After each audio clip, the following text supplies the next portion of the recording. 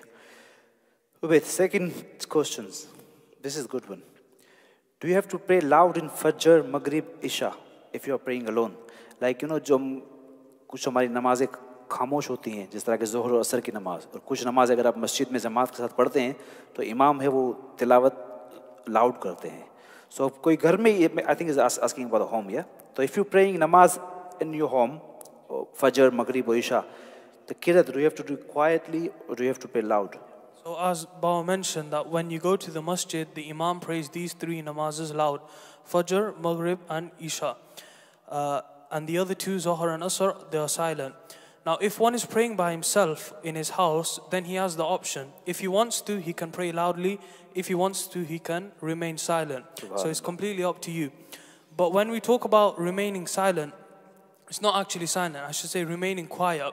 Because the ruling is that when you're praying namaz, you should at least be praying loud enough that you can hear yourself what you're praying. Because if you pray silent, then this could invalidate the namaz.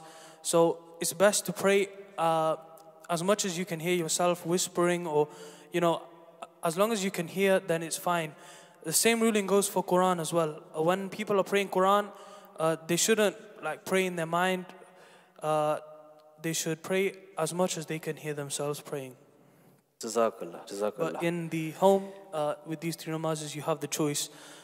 Whatever you want to do, if you want to pray quiet or pray loudly, it's up to you.